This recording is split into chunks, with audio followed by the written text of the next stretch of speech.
GeoAI workflow step by step, where we try to see how GeoAI will work in a simple, by hand, and with different examples in this video. We learned that what is GeoAI is and why it is important, where it will be used. So today we'll go one step further and we are going to answer a important question: how does GeoAI actually work? By the end of this video, you'll understand that particular process. In this example, as you can see here, satellite images, so which is here, and then you can see road, forest, or water here, and then we'll add AI to that geo, and then we'll get the meaningful results. So for the computer, this might be just simple numbers or pixels, and GeoAI helps computer to recognize patterns. Like here we found the flood, for examples.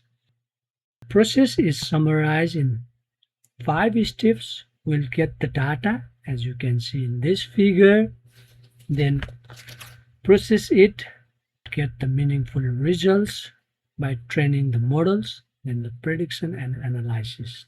We collect the data using satellite image.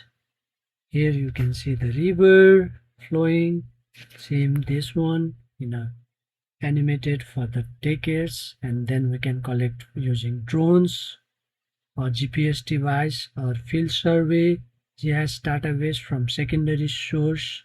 Then the pre-process that particular data. Raw data is often messy. Satellite image may contain cloud, or drone image may contain noise, artifacts.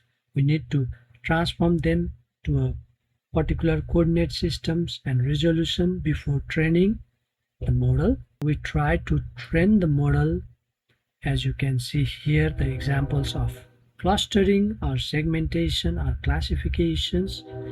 Like for examples, we classify cat and get the prediction as a cat or dog.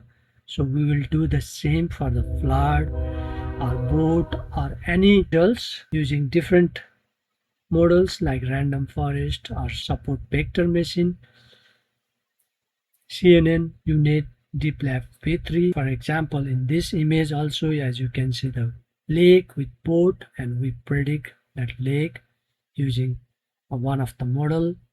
It could be random forest or different models. Same like in this figure also, we predict the flood in a red for the urban area. And after that, we try to analyze the result by using ground truth data, try to validate how accurate we predict by the model with the reality. Different analysis, different accuracy, precision, recall, and try to see those how good our model and how good it predicts with the reality, and try to create maps. Example, as you can see in this figure, there is a flood simulations which is in the agricultural landscapes, and then the flood is here in the urban area where there is a building. Let's quickly review what we learned today. GeoAI projects generally flow 5 steps: data collection, data pre-processing, model training, prediction, analysis, and validation. A simple formula to remember: GeoAI, geographic data, artificial intelligence, helps in decision making.